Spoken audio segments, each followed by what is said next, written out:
Bona tarda. Bona tarda i benvinguts a aquest acte de Calavana del mes de novembre. Si us plau, agrairem que apaguin els mòbils o que es posin silenciats abans de començar l'acte perquè no hi hagin interrupcions ni molèsties.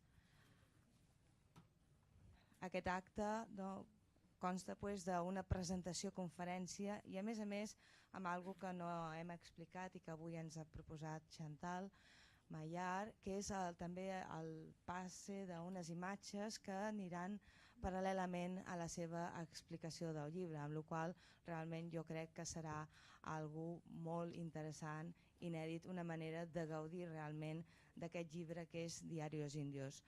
No m'explayaré amb explicacions. Tenim aquí com a presentació a l'editor de Pretextos, Manuel Ramírez, que ha viatjat des de València i que és editor no només de Diarios Indios sinó d'altres llibres de Chantal Maillard com Musos i alguns altres més.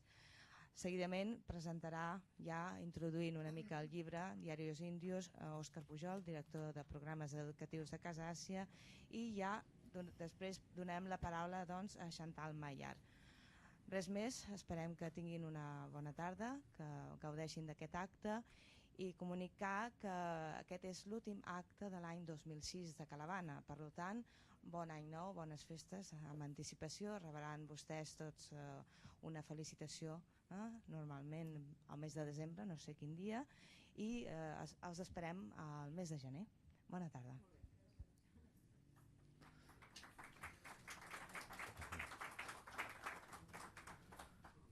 Hola, muy buenas tardes a todos. Me siento encantado y feliz de estar esta tarde con ustedes aquí y sobre todo para presentar la obra de Chantal Maillard. Quiero agradecer la buena acogida que nos ha dispensado el Instituto de Asia y la Casa de Asia y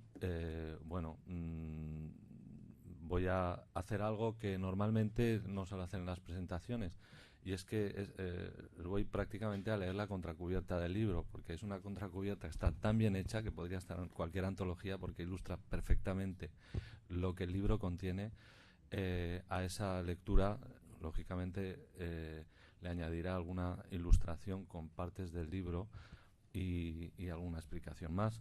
Pero la contracubierta del libro está firmada además por Chantal y creo que es una labor de síntesis extraordinaria. Como bien se ha dicho, somos editores de ya 3 libros de Chantal que de alguna manera forman un todo. Empezamos en el año 2001 con la filosofía en los días críticos, que es cronológicamente la continuación de la última parte del libro que hoy presentamos. Luego publicamos Diarios Indios y el último libro que hemos publicado, que es Usos, Notas al Margen, que viene a ser la continuación lógica, ya no cronológica, sino lógica, además de cronológica, de Diarios Indios. Y digo lógica porque en Usos se lleva a la práctica los planteamientos que, al menos teóricamente, o por llamarlo de alguna manera así, se expresan en Diarios Indios. Es un libro, Usos, pues mucho más, si quieren, más duro, más despiadado, que Diarios Indios ya lo es, pero Usos lo es más, y explicaré más o menos por qué. Los Diarios Indios incluyen 3 cuadernos, que son el de Jaisalmer y Bangalore, que fueron escritos en el 92 y en el 96 respectivamente, y exploran la desorientación que supone franquear los propios límites y la dureza de la compasión. Aquí ya estamos apuntando un poco a lo que he dicho hace un momento de lo despiadado. Benarés, el último cuaderno y el más extenso, es cronológicamente, como he dicho, la continuación de Filosofía de los días críticos. Esa última parte consta de 2.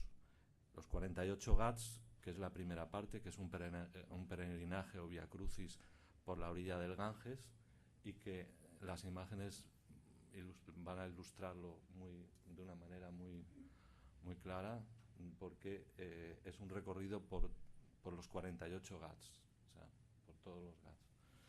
Los Ghats son las escalinatas, como muchos de ustedes sabrán, que llegan hasta orillas del Ganges y donde se hacen las ofrendas y se incineran a los muertos.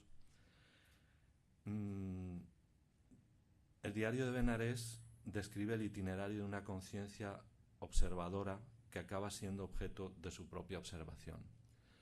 En este libro la mirada es algo fundamental. Yo creo que recorre de pe a pa lo que es el texto. Es la historia de una mirada que progresivamente se invierte para dar cuenta de sí misma.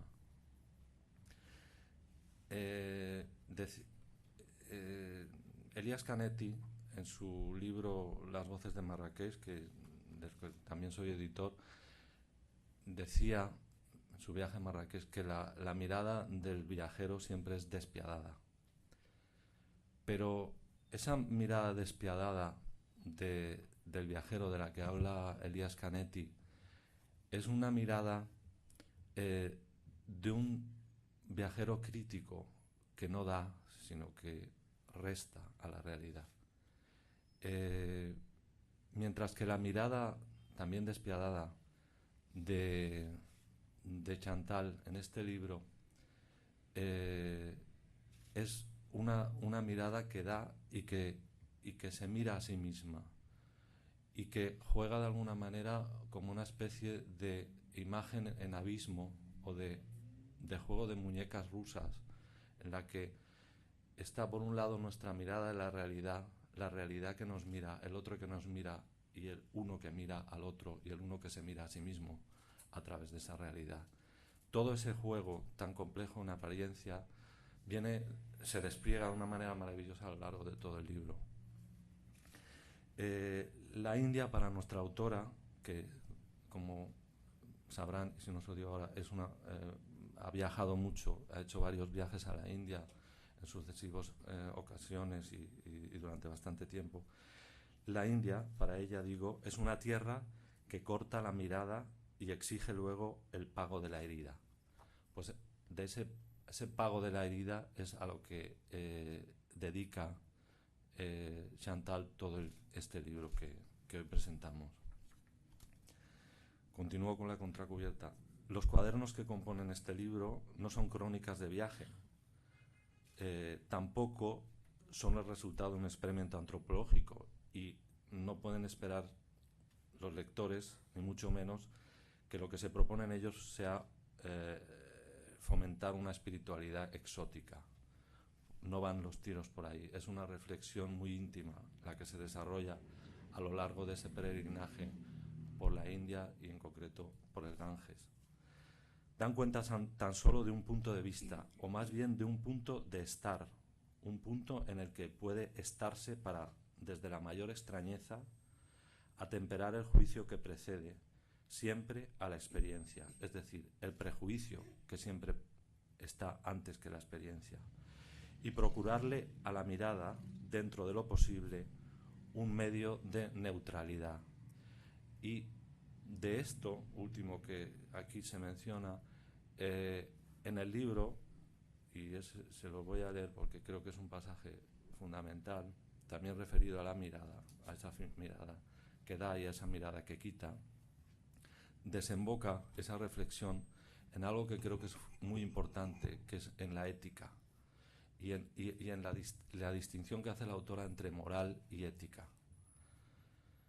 Dice: no hay mirada que no modifique el campo del mirar. Hay un mirar que da y otro mirar que quita. El mirar que da es aquel que no solo contempla lo que hacemos, sino que también se ocupa en el objeto de esa acción, es decir, nosotros mismos. Es un mirar que aumenta la pulsión del gesto y la acompaña.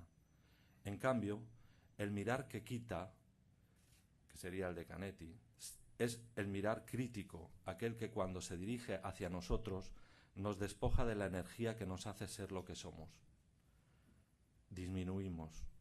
Se hace fuerte el que mira y nos somete. Sufrimos entonces algo parecido a un desahucio. El cuerpo queda como una cáscara, vaciado el dentro, abducido por la mirada ajena. Si el núcleo no es resistente, nos sentimos perdidos. Ese núcleo es el que se refiere en la contraportada cuando habla de el centro, ese centro neutral, neutro, puro, que prevalece tras la experiencia de la mirada que da. Eso, después de un largo razonamiento, que no sigo leyendo para no cansarles, en el que habla de el mí, a diferencia del ethos, concluye diciendo: la moral es el convenio que regula las relaciones periféricas, las del mí. Las relaciones nucleares son el ethos. La ética es el habitar en lo propio, allí donde la fuerza se iguala, condensada en la no diferencia. Bueno, pues esa ética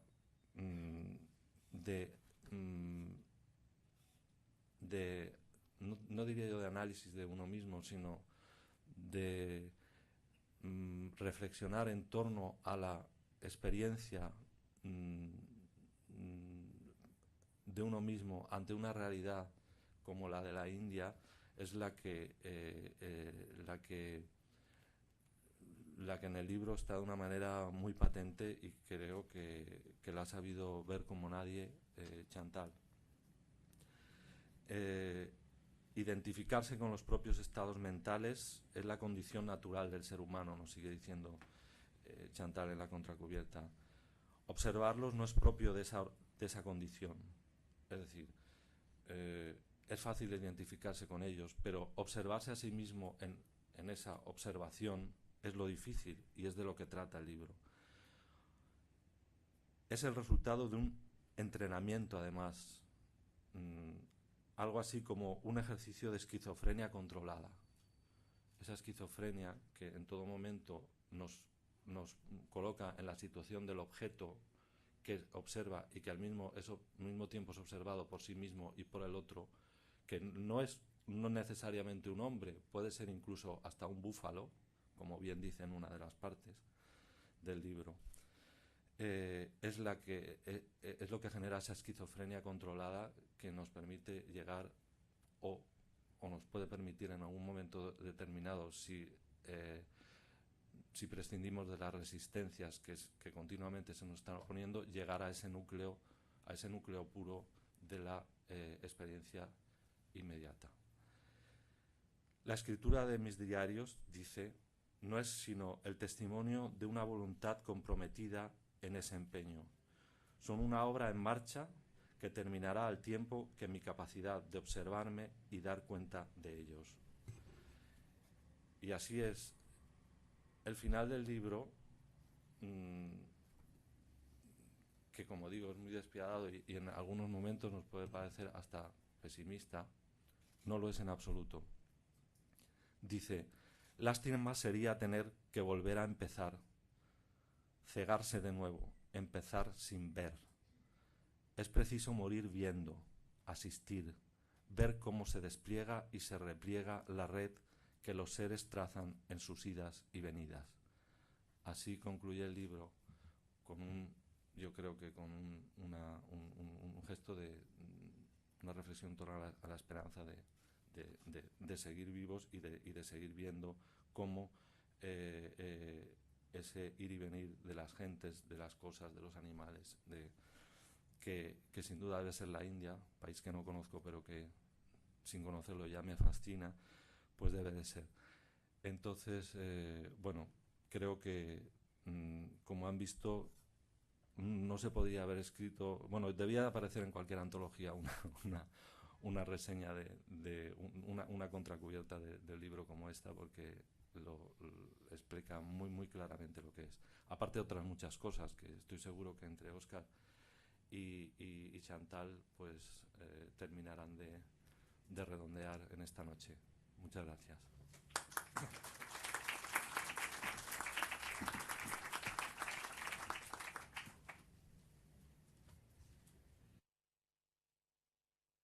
Buenas tardes, muchas gracias por estas palabras. Y empezar diciendo que hay un hecho que me llena realmente de alegría, y es que quizás los 4 vértices de este libro se encuentran presentes en esta sala, y me refiero concretamente, en primer lugar, a su autora, evidentemente, que es Chantal Maillard, pero también a 3 personas que hemos seguido de cerca este viaje. Ella dice en el inicio que Diarios Indios, que define en la solapa también como prosa reflexiva, ella dice al principio que este libro explica un mismo viaje que empieza en el 1987 y que, según su autora, termina en el 1999, aunque estoy seguro que este viaje continuará a pesar de estas fechas que se ha impuesto ella misma.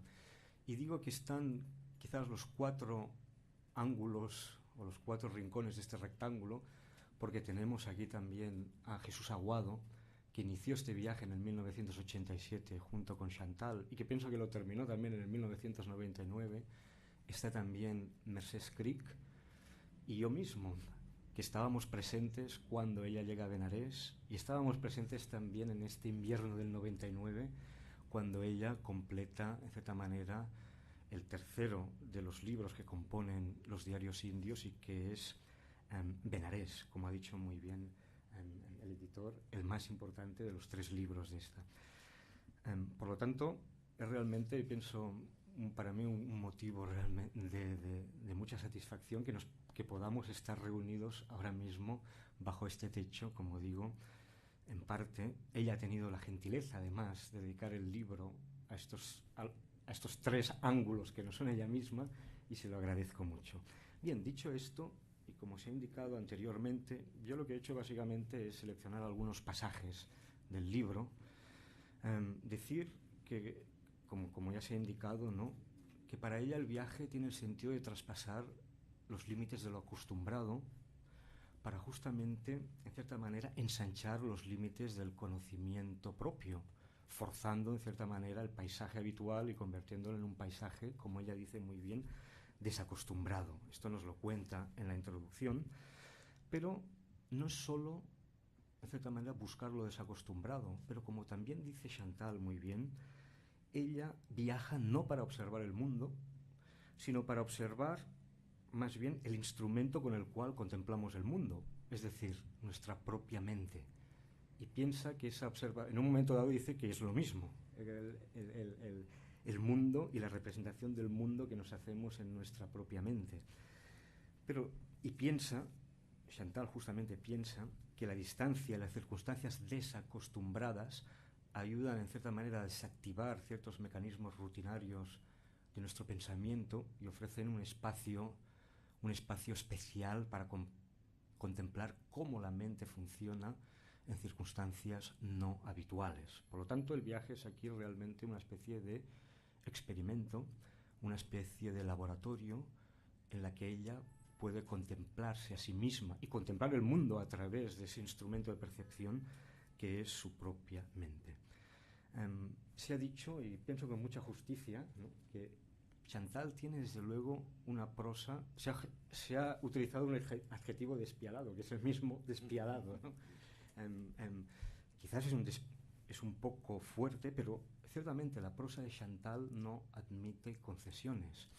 A mí me recuerda su prosa algunos comentarios de ese año 87, cuando compartíamos las comidas en los restaurantes de Benarés, entre pausa y pausa de nuestros estudios, cuando ella siempre nos decía claramente que la tarea de escribir, la tarea de estudiar, la tarea incluso de hacer amigos, de hablar, de tener aficiones, no dejaba de ser para ella una distracción esencial de lo que es la lucidez propia del existir, una lucidez que muy a menudo en su prosa aboca, como digo, en el dolor y en una descripción despiadada, utilizando el mismo adjetivo, de la realidad.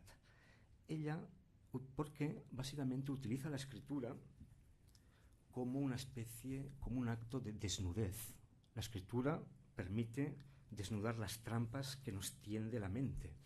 Pero a mí me gustaría decirle a Chantal que esta desnudez de tu escritura es realmente una desnudez artística, y que es una desnudez artística, es un acto de desnudarse mediante la literatura, pero con mucho arte, no solo como habitualmente percibimos la realidad. Y este acto de desnudarse, yo pienso que Chantal lo hace de dos maneras, ¿no?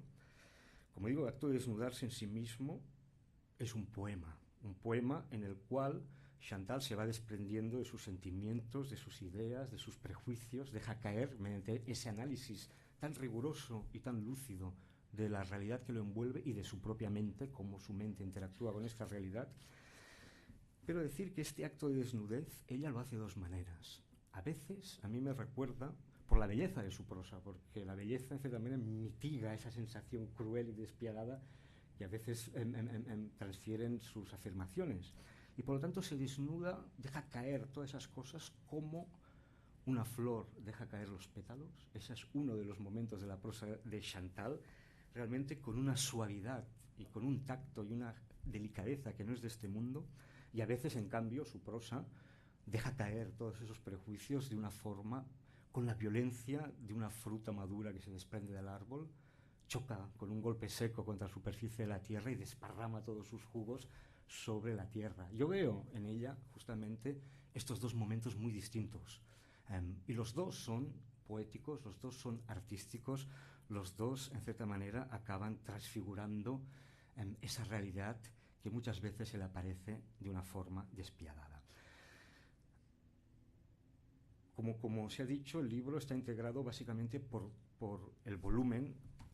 Diarios Indios está integrado por 3 libros que he tenido la fortuna de leer en sus momentos de publicación por separado.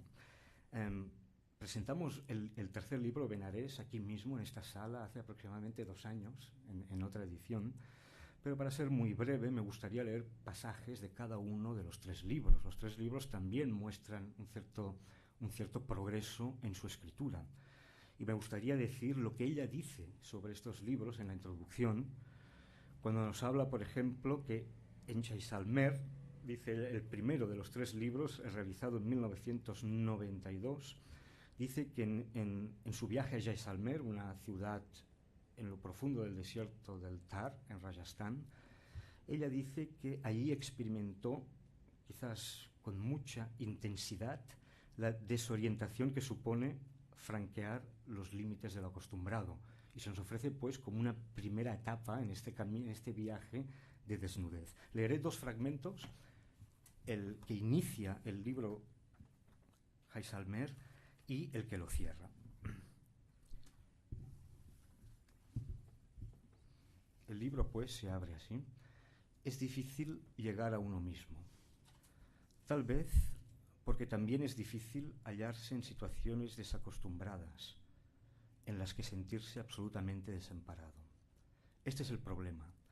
Todo se nos ha hecho demasiado habitual. Todo está siempre dispuesto. Y es que solo las situaciones, digamos, aporéticas, aquellas en las que nos encontramos totalmente desprovistos de recursos, son las que, cerrándonos el mundo exterior, nos obligan a franquear los límites del nuestro interior.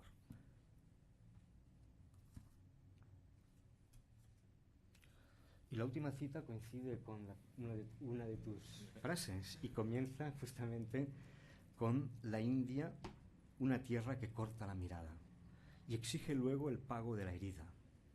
Lamiéndome en las manos la sangre de mis ojos, me reconforto al pensar que algo he ganado después de todo.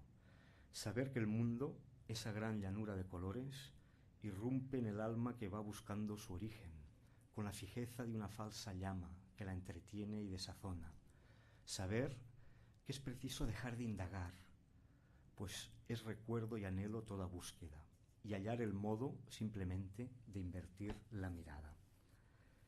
El segundo de estos 3 libros que entregan este volumen se llama Bangalore, y según la propia autora, quizás el leitmotiv principal de Bangalore, y la cito literalmente, como ella afirma en la introducción, es el siguiente: en Bangalore me inicié con la dureza de la compasión y comprendí que este sentimiento nace más de la fiereza que del dulce y decadente apiadarse de la burguesía cristiana, pues, lejos de ser una modalidad del enternecimiento, arranca de la advertencia del dolor ineludible y del mal de existir. Es, yo pienso, ella misma habla de su libro, y es para mí realmente una opinión reveladora, porque a menudo la escritura de Chantal nos plantea, da esa sensación de que ella está buscando dónde está el límite del dolor, dónde está el límite del mal.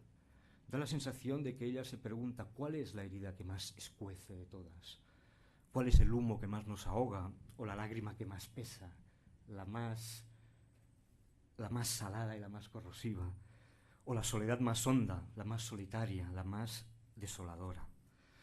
Sin embargo, uno, al leer, y también se ha indicado anteriormente, tiene la sensación de que Chantal no se para simplemente en este reconocimiento del dolor intrínseco de la existencia y que no se deja llevar por ninguno de las dos falacias típicas en las que caemos muy a menudo cuando tratamos del espinoso problema del dolor.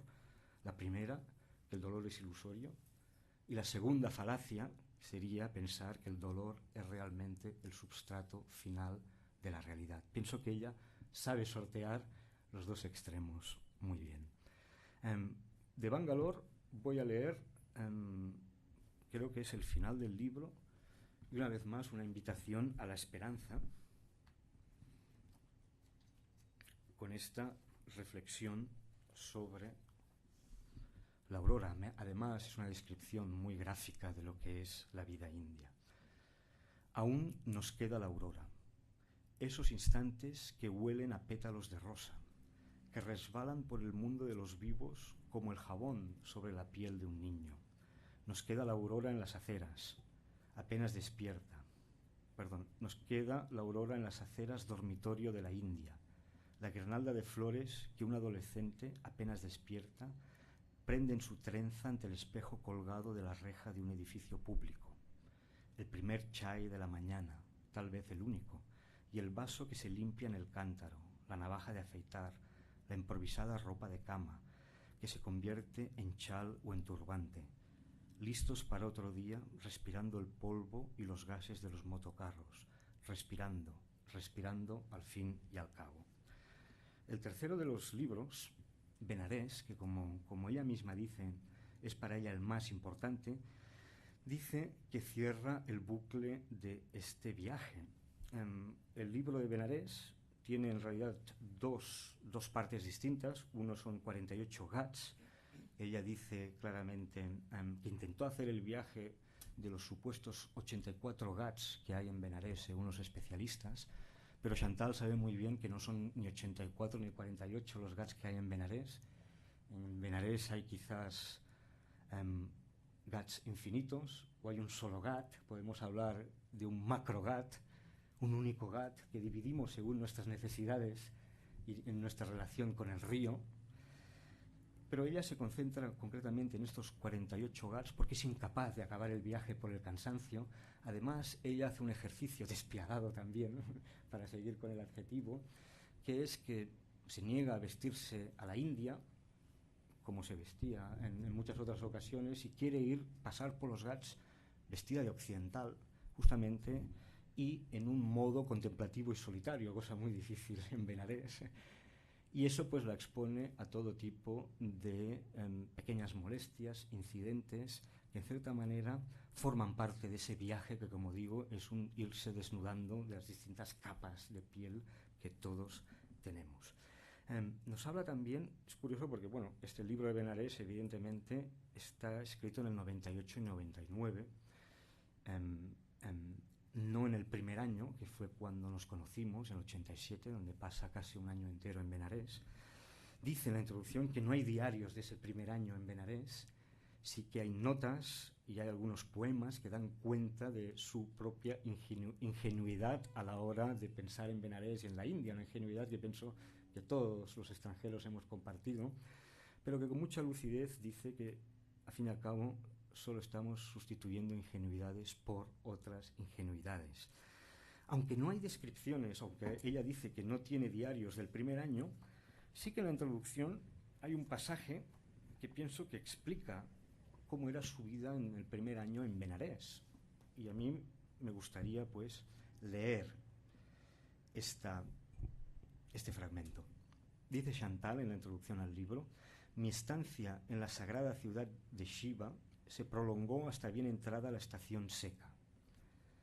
Tiempo suficiente como para que las brumas del amanecer se me calaran en los huesos y que la mirada de los búfalos llegara a convertirse en un estado interior. Vestí el sari y me respetaron por llevarlo atendiendo a la exactitud ritual de los pliegues. Aprendí a cocinar con queroseno en utensilios sin asas de acero inoxidable, a darle a la vaca pedigüeña las cáscaras de plátano entre los barrotes de mi ventana, a no frenar con la bicicleta en los cruces, algo importantísimo en Benarés, adormecerme con el sonido de las voces de los niños recitando los textos sánscritos en la escuela vecina, a maldecir los altavoces de los eremitas a las 4 de la madrugada, y también a compasar mi gesto con el de la anciana que quería morir a la orilla del río y amasaba las boñigas para el fuego sobre los peldaños de mi puerta. Todas aquellas cosas fueron poco a poco modificando mi manera de estar en el mundo. Me procuraron otro tiempo, más dilatado y lleno. La nostalgia de ese tiempo fue lo que me instó a volver una y otra vez.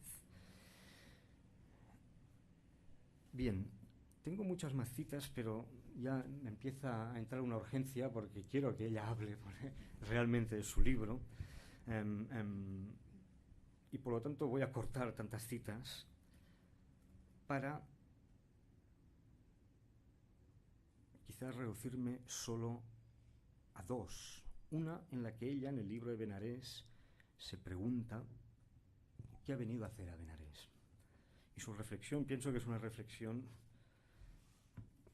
que muchos extranjeros nos hemos hecho, aunque sin alcanzar realmente este nivel, sin duda alguna, de profundidad. Dice Chantal: ¿qué vine a hacer aquí? Vine a no saberme, vine a estar.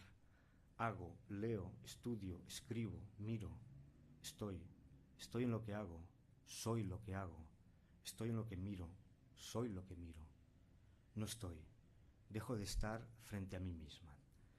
Solo el recuerdo de la pregunta, ¿qué vine a hacer aquí?, me despierta el otro recuerdo, el de quien preguntaba al inicio del viaje por la razón del mismo.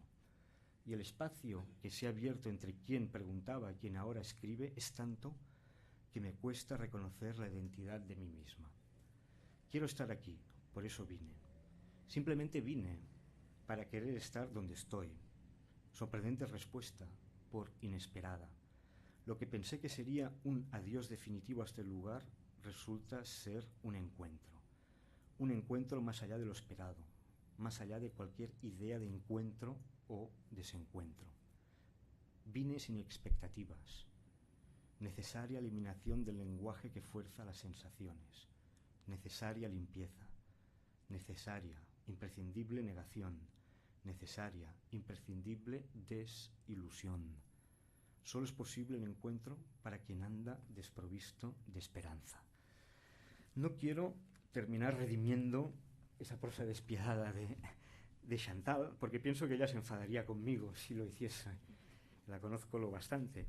Pero a pesar de eso, sí que tomo la última palabra, esperanza, y quizás a pesar suyo, muchas veces la esperanza aparece bajo los ribetes de su prosa, de una forma inesperada. Y la última cita es de la segunda parte del libro Benarés, que, como he dicho, constaba de 2 partes, 48 Gats y Diario de Benarés, y nos habla del vuelco en la acción.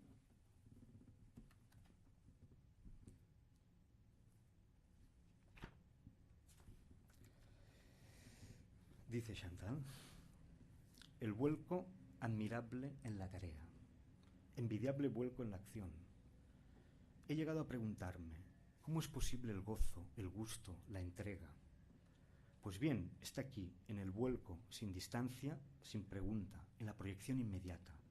El vuelco está en el gesto del niño al tirar de su cometa, pero también en el de la mujer que compra tela para adornar su casa, la que elige, adornos para su cuerpo o vestidos complicados. Me salto una parte y continúa ella. Con frialdad recibo mi propia frialdad. No me creo los sentimientos, no me creo mis sentimientos. ¿Cómo creérmelos? Son como nubes pasajeras, cambian de lugar al tiempo que yo, y en el mismo lugar también difieren de sí mismos. Los veo evolucionar y renunciar. Renuncio a la plenitud, a la dicha perpetua del sentir. Renuncio al anhelado infinito, aunque presentido a veces. Renuncio. Arriba, en superficie, la evolución de los sentimientos. En el fondo, una tristeza leve, serena, que tal vez algún día se transforme en paz. Acabo diciendo, gracias Chantal por el vuelco admirable de tu escritura, que en cierta manera nos mueve el fondo arenoso de nuestra alma con una promesa de paz serena. Pienso yo, más allá de los espejismos, de las ilusiones y decepciones de la vida cotidiana. Muchas gracias, Chantal.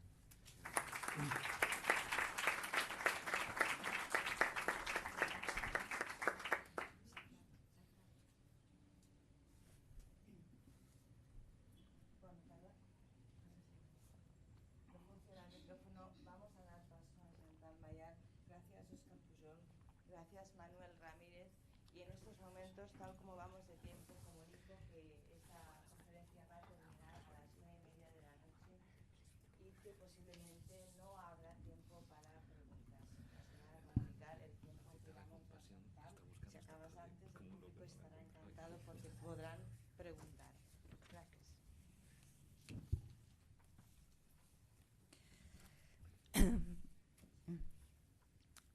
Muchas gracias a todos por estar aquí.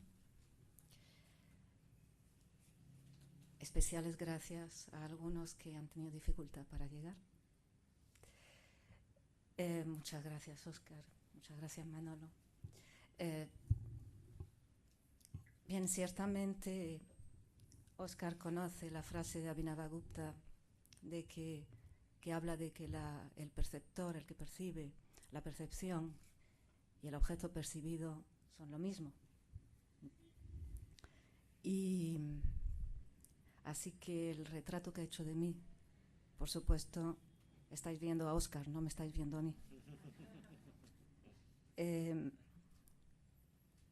Por otra parte, tiene que haber algunos conductos, de todas formas, entre percepción y percepción, de manera que por ahí se salva quizás el solipsismo, una especie de intercordialidad, porque resulta que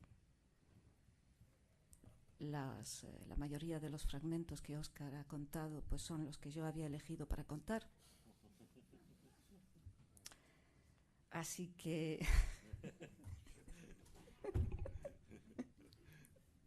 me ha dejado en blanco.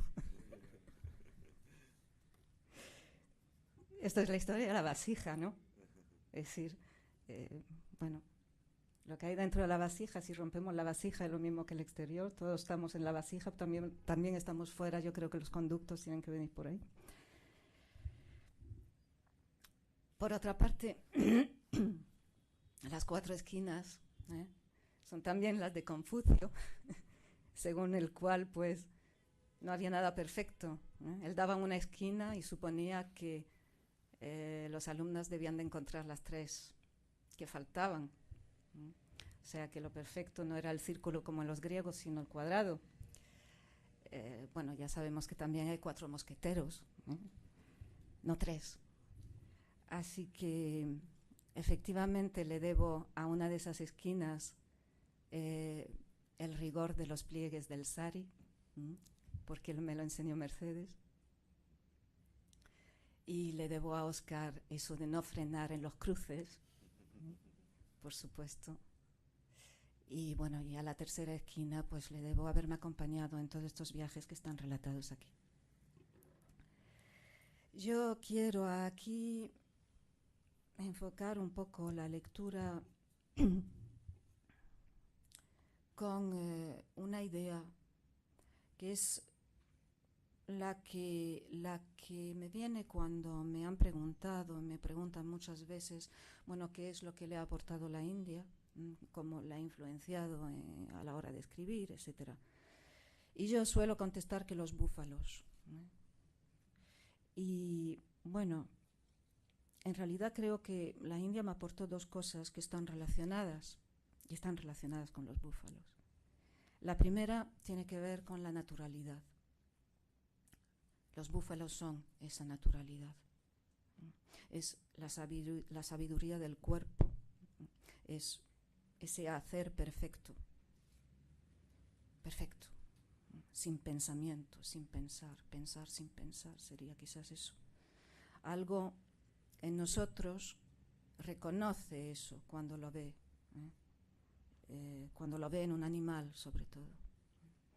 Algo que lamentablemente solapamos o destruimos, otorgándole a la mente poderes y deberes que no le corresponden.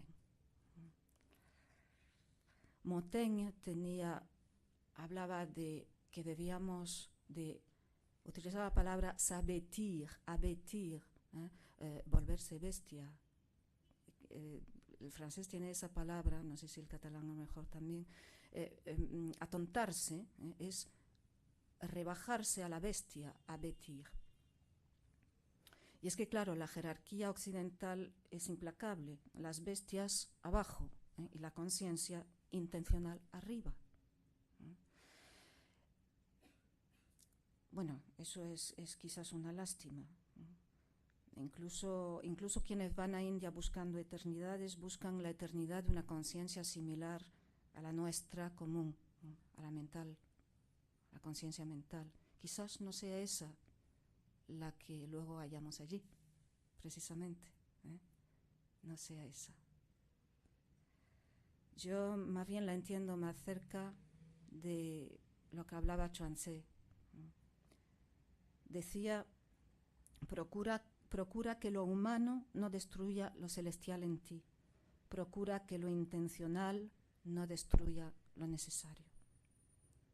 Lo decía el señor del Mar del Norte al conde del Río, según Chuang Tze. Procura que lo humano no destruya lo celestial, que lo intencional no destruya lo necesario. Lo necesario es lo celestial, lo espontáneo, lo natural, es decir, la sabiduría de las bestias. Pues bien, en la India se convivía y se convive aún en ciertos espacios con lo natural, mucho más que aquí, con los animales, en principio, están por todas partes, ¿no? Y se convive más con ellos. Y eso es los búfalos, esos son mis búfalos. La segunda cosa que está relacionada, aunque no lo parezca, es el polo opuesto, es la observación del mí, la formación del observador. Algo, por supuesto, antinatural, algo esquizofrénico, como habíamos visto, ¿no? Como nos han dicho antes. Pero eficaz hasta cierto punto, porque permite desligarse del mí, el que nos queremos ser, desidentificarnos, ¿no? Dejar de lado el carné de identidad de aquello que creemos ser, de aquello que sumamos a lo que nos sucede.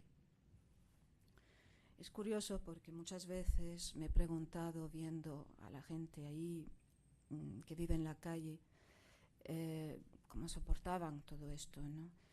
Y llegué a comprender, precisamente por los búfalos, precisamente por esa naturalidad, una cosa que aquí escribí el día de la fiesta de los mendigos en Benarés, que los mendigos se ponen todos en fila a lo largo del Ghat para que le echen pues monedas y comida.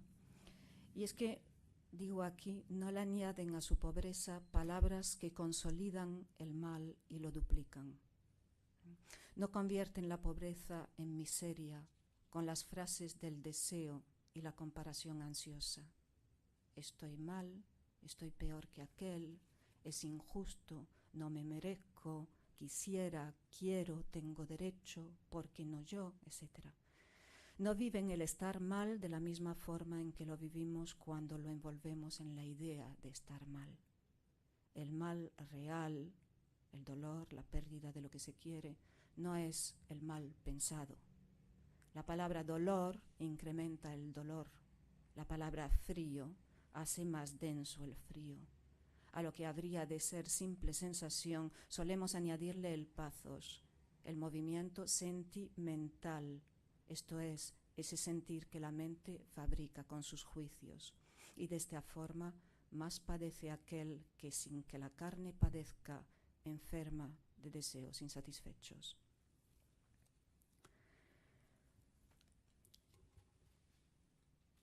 Bien, voy a seguir la lectura de algunos párrafos a partir de aquí, conjuntamente con las imágenes que no hice en ese último viaje del 99, sino en un posviaje que después del término del viaje no era parte del viaje, pero sí una vuelta, un posviaje pequeñito. Entonces, estas imágenes son las imágenes de todos los GATs sucesivos, todas las escalinatas, desde la parte donde el río Asi desemboca en el Ganges hasta donde desemboca el Varuna. Y bueno, eso es lo que tendremos detrás de... Pasará solo, creo, ¿no?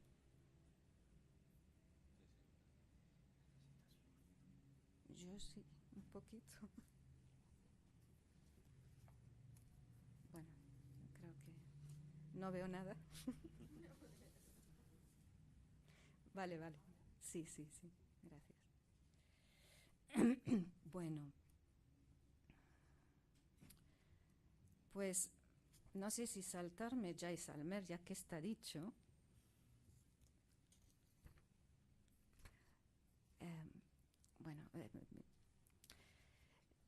El final de Jaisalmer, antes del final, decía: aprendo mis límites cuando con paciencia mido el peso de mi cuerpo, el ángulo que traza su sombra en las paredes y esas líneas que procuro borrar a fin de no perturbar el orden de lo visible.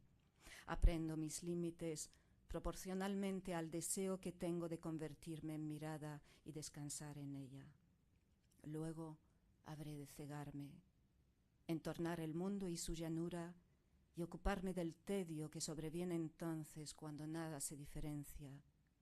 El miedo a la oscuridad no es el miedo a los seres desconocidos que en ella pueden surgir sin que podamos a ciega defendernos, no.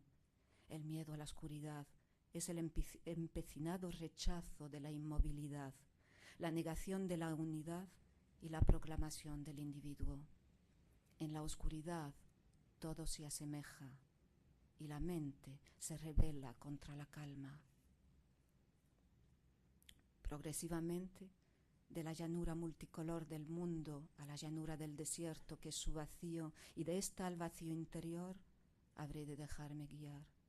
Mi condena es la impaciencia, pues el guía lleva mi propio nombre, y no hay ciertamente nadie que no se enfrente a su propio nombre al final del camino. Detener el péndulo. Enamorarse o morir. Enamorarse o morir. Y esta duda me aparece ahora como otra trampa muy sutil que me hará enredarme si en ella caigo en la rueda de los cambios. Vueltos los ojos hacia el mundo, se transige y se pasa imperceptiblemente del deseo de amar al amor del deseo.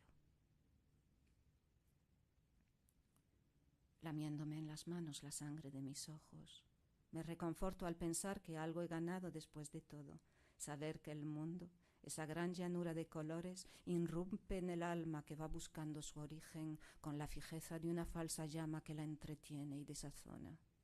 Saber que es preciso dejar de indagar, pues es recuerdo y anhelo toda búsqueda, y hallar el modo simplemente de invertir la mirada.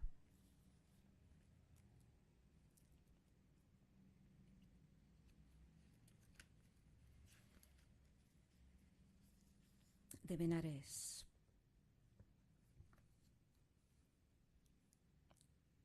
Sin deseo, mirando, atenta. Los días transcurren sin ser apenas días. El tiempo apenas tiempo. En paz.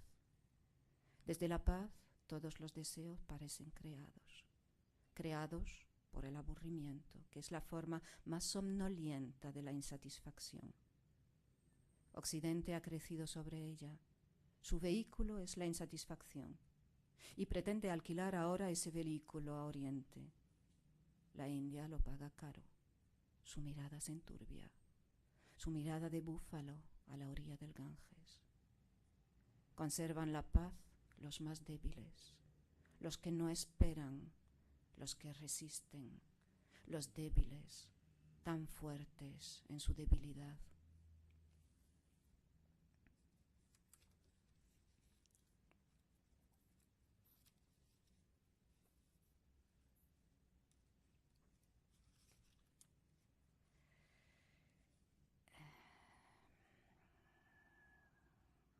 Me pienso más allá de mí, o mejor dicho, no me pienso. Pienso lo que era hace meses, hace días, y no lo reconozco. Nadie puede ahora arrancarme de mí, pues no me encontrarán. Buscarán y no me hallarán, me verán y no estaré. No habita nadie en mi cuerpo ahora. La soledad, esa forma de tenerse presente, ha desaparecido. No hay soledad para quien no se siente distinto de lo que hace, para quien no se siente. Reflexiono sobre el papel y digo yo, pero me suena extraña esa palabra. Hay sueño. Tal vez sea en ese momento la mejor manera de decirme. Pasan los días casi sin día, el tiempo casi sin tiempo. Hay niebla sobre el río. Una vaca negra juguetona da una carrera a lo largo de la orilla. La noche es una vaca negra que nos protege. Dormir al calor del animal, en paz. ¿Qué he venido a hacer aquí? La gran pregunta. Ahora yo preguntaría, ¿qué estuve haciendo allá? 1 año, 2 años de quejido, replegada sobre mí como una puerta mal cerrada, viéndome en mi propio quicio, encarando mis reflejos sin cesar, sin tregua, viéndome frente a mí misma en aquel espacio hueco, aquel espacio del yo que siempre, siempre es una ausencia. El yo es una ausencia. Cuanto más cerca estamos del yo, más se ensancha la ausencia. Vienen aquí muchos, como vinimos nosotros, cargados con ese yo, con toda su ausencia a cuestas. Se confunden con ella, con la ausencia. Son huecos andantes, huecos hambrientos, y todo lo que engullen, lo que se llevan, lo que coleccionan, todo se anonada en el hueco, ensanchándolo. ¿Qué vine a hacer aquí? Vine a no saberme, vine a estar. Bueno, eso ya está dicho.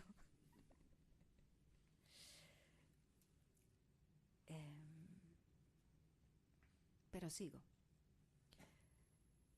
Solo el recuerdo de la pregunta ¿qué vine a hacer aquí? Me despierta el otro recuerdo, el de quien preguntaba al inicio del viaje por la razón del mismo.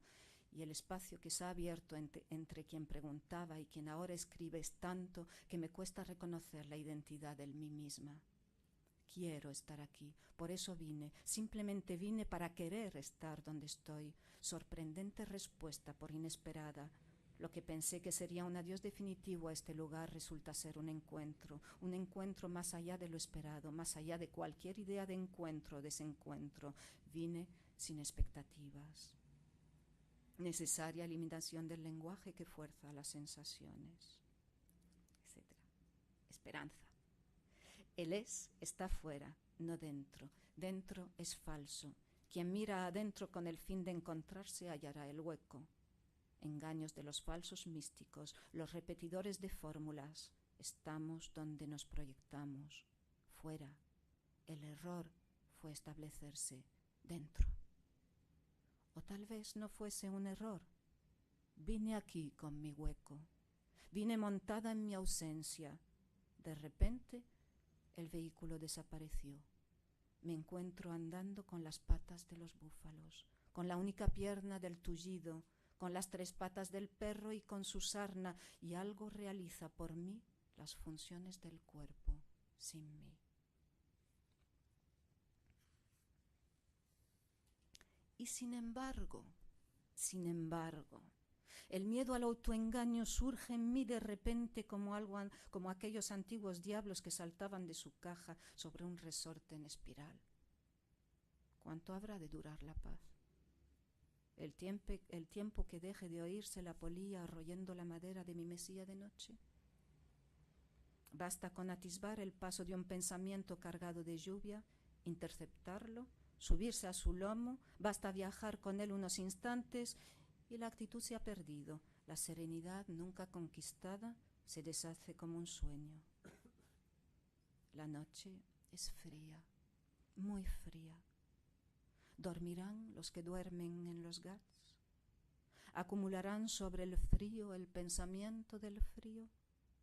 ¿Aprenderán sus niños a no sentir el frío como aprenden a no sentir las piedras bajo sus pies descalzos?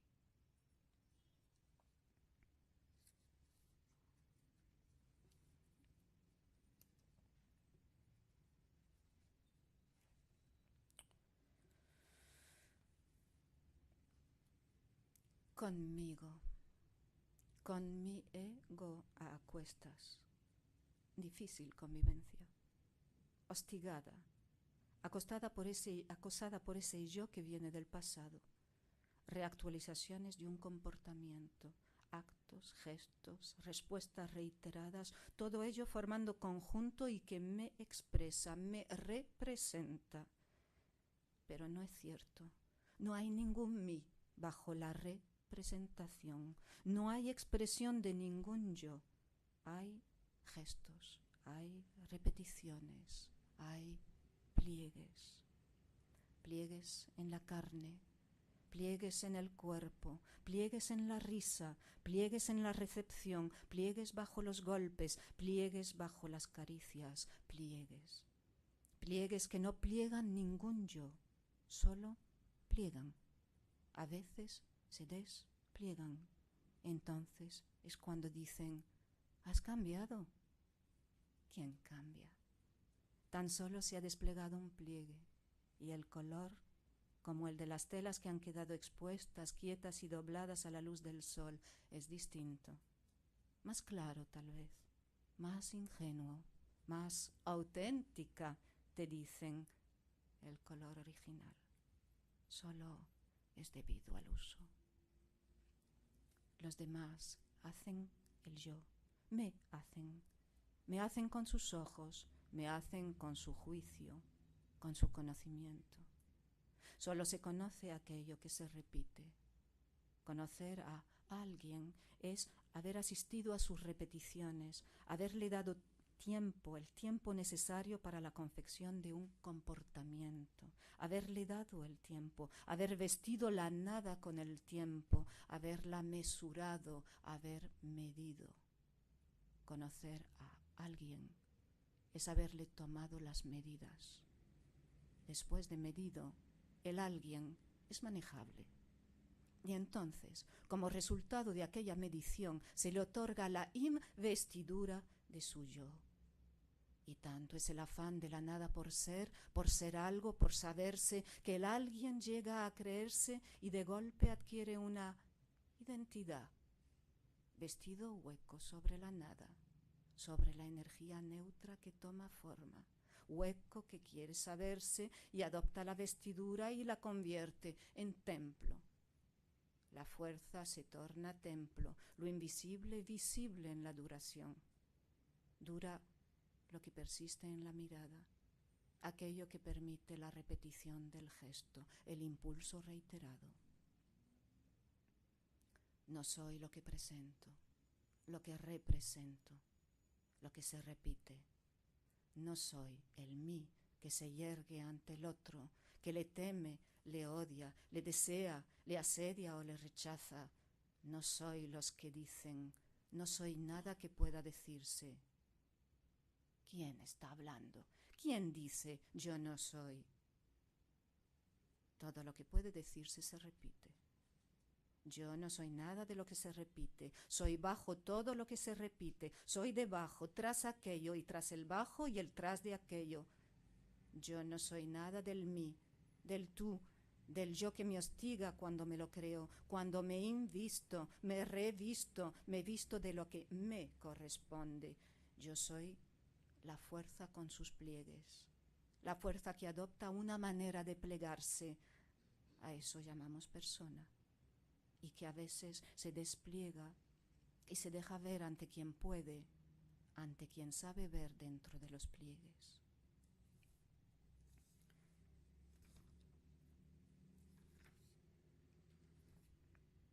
Nadie ve, nadie sabe, nadie me ve sin mí, nadie me sabe sin mí.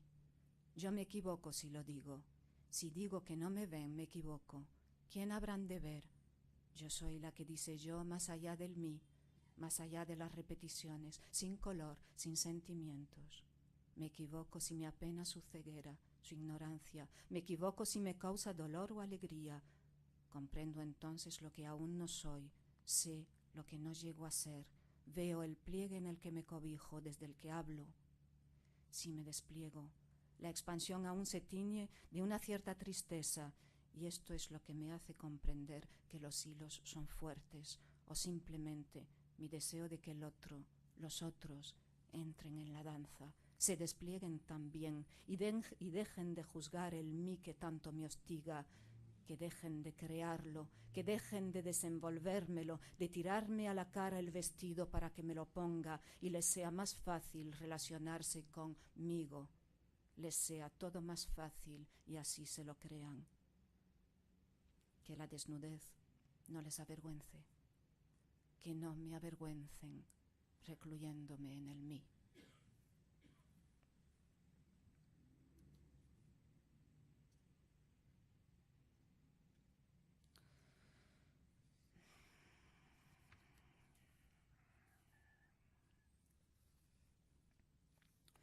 Y cerca del final del libro, una reflexión acerca del viaje.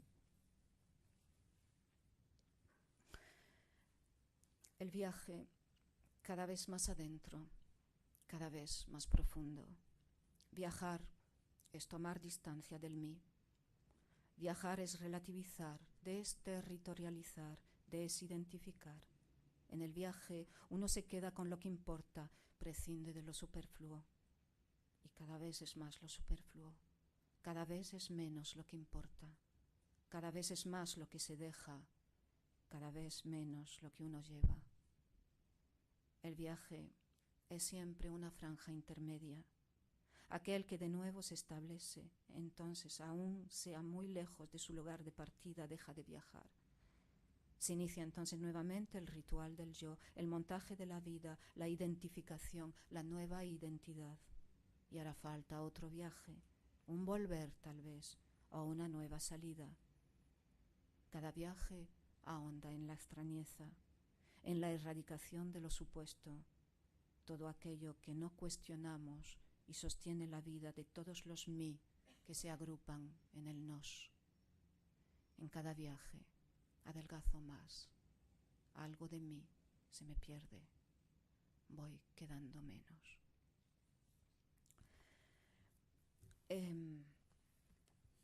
No puedo dejar aquí la lectura sin hablar y seguir un poco con usos. Usos, en realidad, como ha dicho Manolo, es la puesta en práctica de ese método de observación que nace en los viajes a India. El observador se fue creando allí, fue creándose tanto que se observó a sí mismo, que observándose a sí mismo casi se me deshace entre los dedos, porque claro, es una autofagia, ¿no?, del yo por el mismo yo, porque al fin y al cabo, aunque observemos, siempre que observamos es el yo el que observa, con lo cual pues no salimos nunca del tiesto, ¿no? La observación sin embargo, dije al principio que era eficaz, a pesar de todo. No lleva a ningún lado, os lo digo desde aquí, pero es eficaz, es decir, es un método. Un método para proyectar el mí, es decir, lo que nos creemos ser, y observarlo. Entonces, cuando sufrimos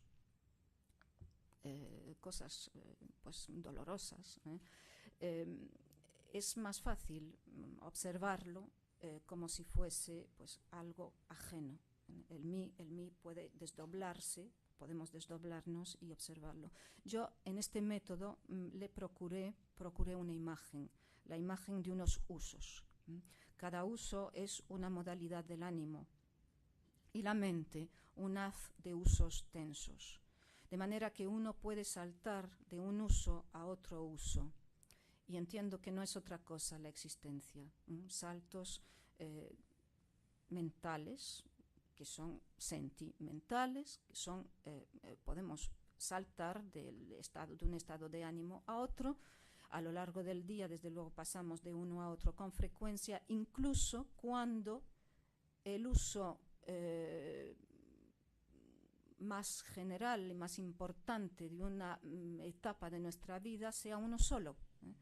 O sea, en épocas de duelo, por ejemplo, sin embargo, puede que en algún momento del día estemos tediosos, es otro uso, que en otro momento estemos sosegados, es otro uso, que en otros momentos odiemos a alguien, es otro, que en otro momento sonriamos, es otro. De manera que puede haber uno particular en el que se enfoque porque pertenece a esa etapa de la vida, pero todos van funcionando y esa mente, ese haz de usos continuamente nos acompaña porque son nosotros. Bien, usos es a la vez un cuaderno de duelo y a la vez la propuesta de ese método. Es la mostración de cómo puede llevarse a cabo en una época muy terrible, muy difícil, con el duelo como fundamento del uso fundamental y por tanto la voz superior, porque también el libro, igual que Matar a Platón, se divide en dos partes, con unas notas al margen abajo. Es la mostración también de ese método, os vuelvo a decir. Y voy a mostraros cómo en algunos párrafos puede saltarse de uno a otro. Las frases se alargan como un rayo de sol en la mañana. Ha de ser cosa del sosiego. Lo sosegado se distiende, lo tenso se contrae. Por un instante me desocupo, contemplo los usos. ¿Desde otro uso? Sí. ¿Será que el uso del sosiego tiene ventanas por las que el observador se asoma? ¿El observador? ¿Qué hace el observador en el uso del sosiego? Ha venido subrepticiamente, por afinidad. Se ha introducido como un ladrón que se viste de sombra para confundirse con ellas. No, al observador no le pertenece este lugar.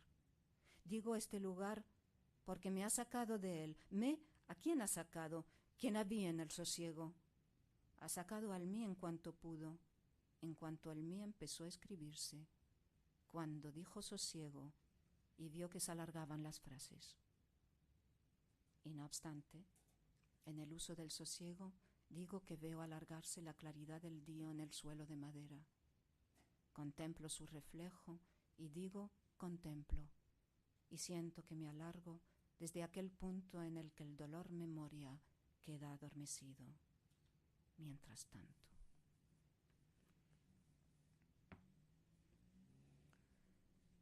Algo crece dentro del mí no, el mí está fuera, hasta que me acostumbre y le haga partícipe, o hasta que él se haga partícipe por costumbre. El mí se acompasa en la costumbre y el compás, el vaivén, lo vuelve compacto. Entonces él se crece al margen del crecimiento interior y éste mengua, a veces se detiene. Hablo de nuevo de lo que no sé. O tal vez quiera saber para acostumbrarme y así se construya el mí sobre las cenizas del anterior, de los anteriores. Tal vez el sosiego sea tan solo el espacio otorgado para una nueva construcción. No obstante, me consta que hay caminos entre las almas, caminos que desconocen quienes inconscientes se activan en superficie. Yo acudo en superficie y con gestos comunes hablo desde el dentro, paralelamente, gestos paralelos, lenguas superpuestas, correspondencias. A menudo solo respiro. Respirar es entonar, y un alma acude, y el universo retráctil halla una vía, y es ello lo que actúa entonces, nadie sino ello.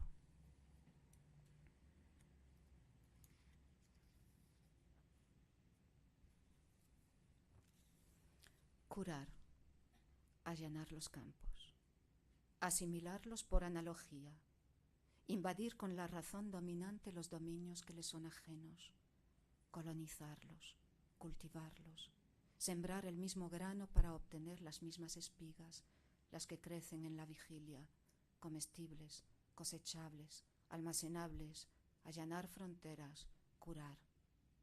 Las curas, estrategias para controlar lo incontrolable, para determinar lo inconmensurable. La conciencia penetrando en lo onírico, decretando lo absurdo de sus movimientos, legislando, rigiendo. La conciencia diurna, tan poco avezada, tan ciega, enarbolando la bandera de sus limitaciones, ridícula en su afán de poder, en su miedo. Arderé en angustias antes que rendirme a ella. Yo soy del lado del sueño más que yo misma. En mis otras abono el terreno del alimento más delicado. Dejemos el mundo en las manos de Dios. Yo atenderé al vuelo más abajo y a las almas que gimen por el peso. Para la herida, esa herida que por todos compartida, no hay cura posible. La existencia se remedia con la muerte tan solo. La herida consiste en saberlo.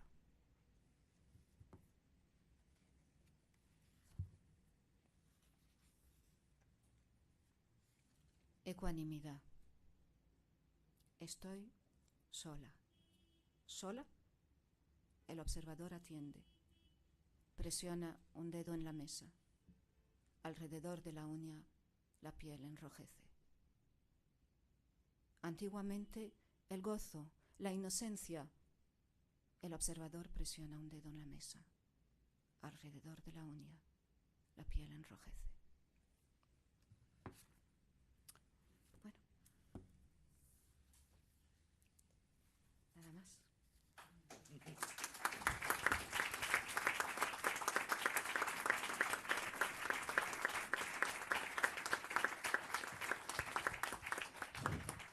Gracias, Chantal, por la belleza de este paseo a orillas del Ganges, un paseo único, difícil de repetir para cualquiera que inclusive visite Benares y pase en barca o por las orillas, por esos bellos recuerdos, por ese paseo que se acostumbraba a hacer en barca por algunos de los aquí presentes, y las imágenes que realmente no compiten en absoluto con tus palabras, con tus poemas, los cuales hemos saboreado y nos hemos deleitado. Quizá vamos a ofrecer 5 minutos para alguna pregunta y a las 9 cerraremos el acto. Por favor, si alguien desea hacer alguna pregunta.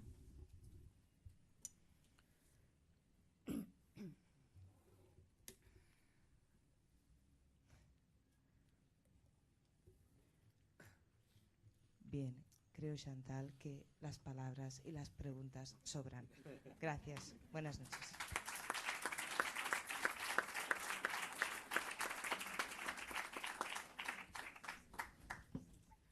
A la salida, para los que lo deseen, tienen a disposición algunos de los libros de Chantal Maillard. Gracias y le esperamos en el mes de enero. Buenas noches. Gracias.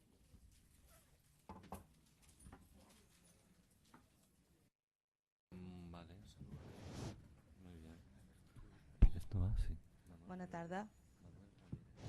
Bona tarda i benvinguts a aquest acte de Calavana del mes de novembre. Sisplau, agrairem que apaguin els mòbils o que els posin silenciats abans de començar l'acte perquè no hi hagin interrupcions ni molèsties.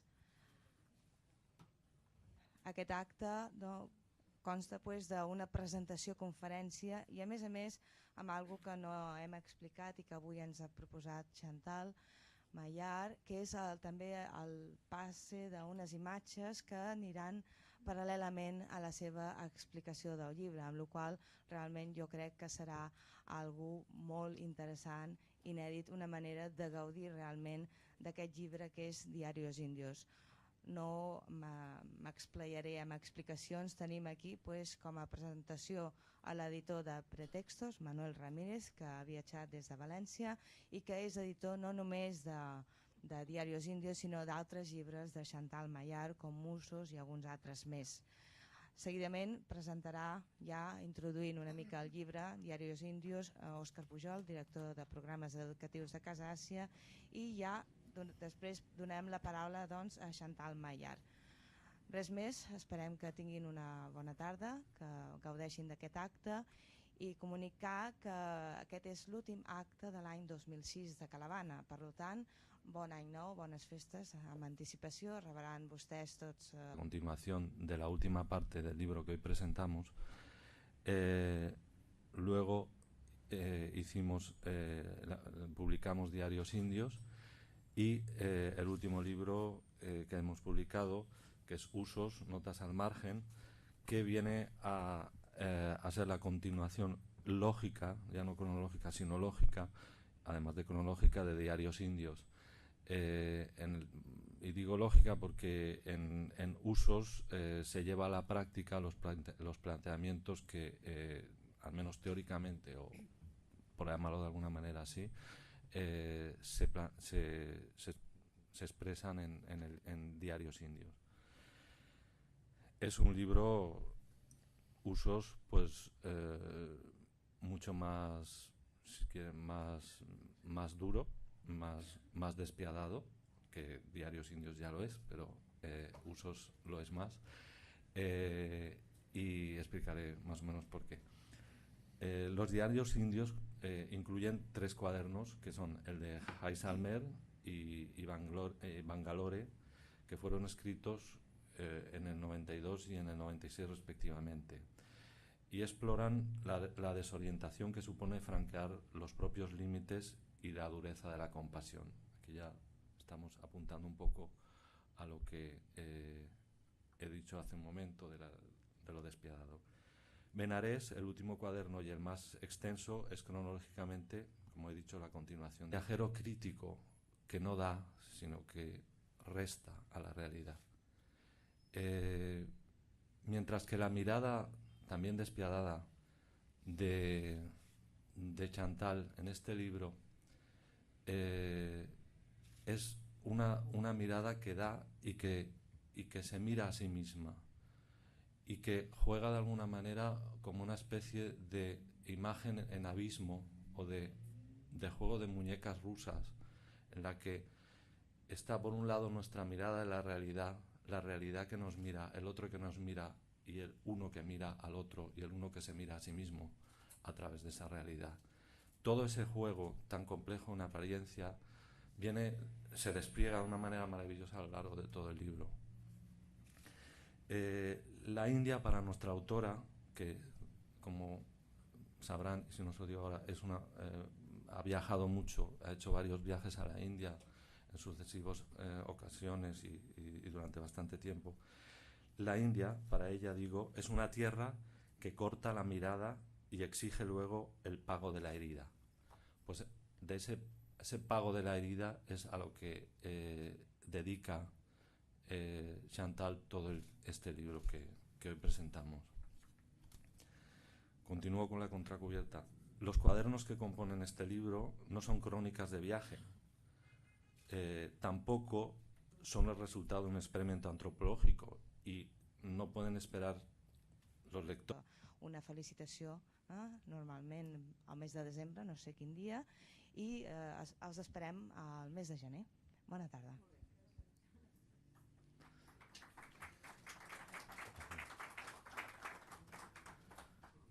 Hola, muy buenas tardes a todos. Me siento encantado y feliz de estar esta tarde con ustedes aquí y sobre todo para presentar la obra de Chantal Maillard. Quiero agradecer la buena acogida que nos ha dispensado el Instituto de Asia y la Casa de Asia y voy a hacer algo que normalmente no suelo hacer en las presentaciones, y es que voy prácticamente a leer la contracubierta del libro, porque es una contracubierta que está tan bien hecha que podría estar en cualquier antología, porque ilustra perfectamente lo que el libro contiene. A esa lectura, lógicamente, le añadirá alguna ilustración con partes del libro y alguna explicación más. Pero la contracubierta del libro está firmada además por Chantal y creo que es una labor de síntesis extraordinaria. Como bien se ha dicho, somos editores de ya 3 libros de Chantal que de alguna manera forman un todo. Empezamos en el año 2001 con la filosofía en los días críticos, que es cronológicamente la filosofía de los días críticos. Esa última parte consta de 2. Los 48 Ghats, que es la primera parte, que es un peregrinaje o vía crucis por la orilla del Ganges, y que las imágenes van a ilustrarlo de una manera muy clara, porque es un recorrido por los 48 Ghats, o sea, por todos los Ghats. Los Ghats son las escalinatas, como muchos de ustedes sabrán, que llegan hasta orillas del Ganges y donde se hacen las ofrendas y se incineran a los muertos. El diario de Benarés describe el itinerario de una conciencia observadora que acaba siendo objeto de su propia observación. En este libro la mirada es algo fundamental. Yo creo que recorre de pe a pa lo que es el texto. Es la historia de una mirada que progresivamente se invierte para dar cuenta de sí misma.